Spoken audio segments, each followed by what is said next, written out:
சுனிஸ் கறி கார்னர். நாம் இன்னைக்கு பார்க்க போகிற ரெசிபி மஞ்சள் பூசணிக்காய் வச்சு கேரளா ஸ்பெஷல் எரிசேரி. தேவையான பொருட்களை பார்த்துடலாமா? 1/4 கப்பு துவரம்பருப்பு எடுத்து நல்லா வாஷ் பண்ணி ஒரு அரை மணி நேரம் ஊற வச்சுருக்கேன். 3 டேபிள் ஸ்பூன்லேருந்து இல்லை 2 டேபிள் ஸ்பூன் அளவு பாசிப்பருப்பு எடுத்துருக்கேன். ஒரு 1/4 கப்பு தேங்காய் முடி துருவி வச்சுருக்கேன்.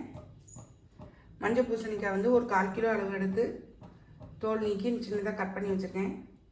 ஒரு 3 பல்லு பூண்டு, 2 பச்சை மிளகாய், கொஞ்சம் ஜீரக பவுட்ரு, இது போக பெருங்காய பவுட்ரு தேவைப்படும்.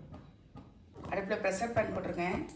இப்போ இந்த பாசிப்பருப்பு இருக்குங்களா, அதை 3 டேபிள் ஸ்பூன் அளவு எடுத்துக்கோங்க. அது நல்லா வறுத்து விட்டுறலாம்.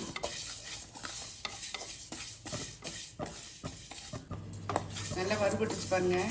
நம்ம இந்த ஸ்டேஜில் இந்த துவரம்பருப்பு ஊற வச்சுருக்கோம் இல்லையா, அதை இதில் சேர்த்துடலாம். சேர்த்துட்டு நல்லா மூழ்கிற அளவு தண்ணி விட்டு வேக வச்சு எடுத்துடலாம். நல்லா குடைய வேக வச்சு எடுக்கணும். ஒரு 5 விசில் விட்டு நம்ம வேக வச்சு எடுத்துக்கலாம். இப்போ குக்கரை மூடி வேக வச்சு எடுத்துடுறேன். இது கூட கொஞ்சம் மஞ்சள் பொடி சேர்த்துக்கலாம். சொல்ல மறந்துட்டேன். சேர்த்துட்டு நல்லா கலந்து விட்டுட்டு மூடிடலாம்.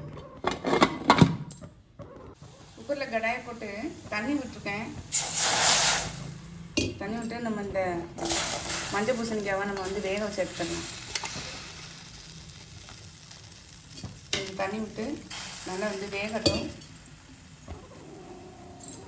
வேகிற நேரத்துக்குள்ள நம்ம மசாலா ரெடி பண்ணிடலாம். மிக்ஸி ஜாரில் உள்ள தேங்காய் துருவலோட பச்சை மிளகாவையும் சேர்த்துட்றேன்.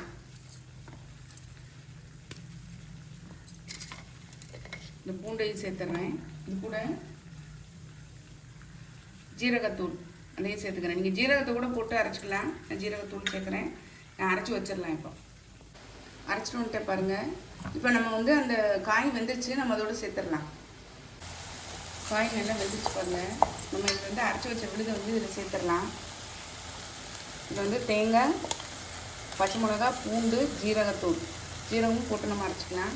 இப்போ மிக்ஸி ஜாரை கழுவி இதில் சேர்த்துக்கிறேன்.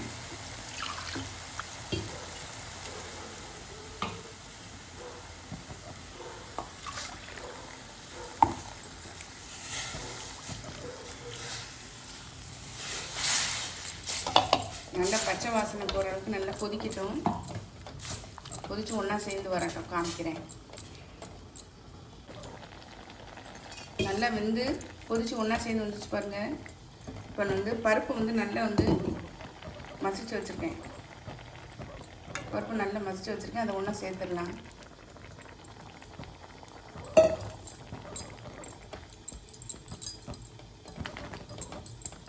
நல்லா ஒரு கொதிச்சு வரட்டும். கொஞ்சம் தண்ணி வேணாலும் கொஞ்சம் சேர்த்துக்கோங்க.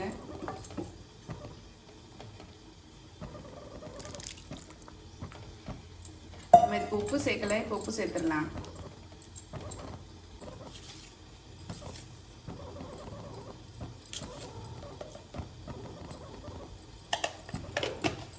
நல்லா கலந்து விட்டுட்டு ஒரு கொதிச்சு வரட்டும். ஒரு தாளிப்பு ஒன்று கொடுத்துடலாம்.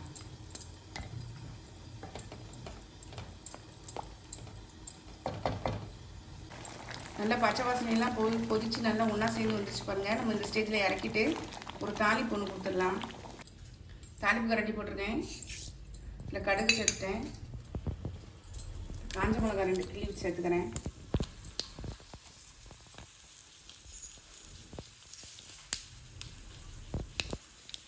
கொஞ்சம் கருவேப்பிலை, கொஞ்சம் தேங்காய் துருவல் எடுத்து வச்சுருந்தேன், அதை சேர்த்துக்கிறேன். கொஞ்சம் பெருங்காயத்தூள்.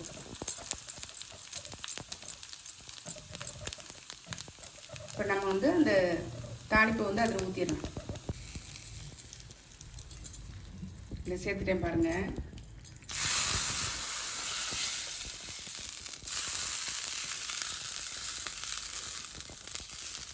நல்லா மிக்ஸ் பண்ணி விட்டுடலாம். சூப்பராக ரெடி ஆகிடுச்சு பாருங்கள் நம்மளுடைய எரிசேரி. நம்மளுடைய கேரளா எரிசேரி பாருங்கள் சூப்பராக ரெடி ஆகிடுச்சு. மஞ்சள் பூசணிக்காய் வச்சு சூப்பராக செஞ்சிட்டோம். இதில் பார்த்திங்கன்னா இது இட்லி தோசைக்கு சைட் டிஷ்ஷாகவும் யூஸ் பண்ணலாம். சாதத்தில் போட்டு பசஞ்சு சாப்பிட்டா அப்படி ஒரு டேஸ்ட்டாக இருக்குங்க. கண்டிப்பாக ட்ரை பண்ணி பாருங்கள். ட்ரை பண்ணி பார்த்து கமெண்ட்டில் சொல்லுங்கள், லைக் பண்ணுங்கள், ஷேர் பண்ணுங்கள், சப்ஸ்கிரைப் பண்ணுங்கள், பக்கத்தில் உள்ள பெல் ஐக்கானை கிளிக் பண்ணுங்கள். நாளைக்கு வேறு ஒரு ரெசிபி உங்களுக்கு சந்திக்கிறேன். Bye, thank you.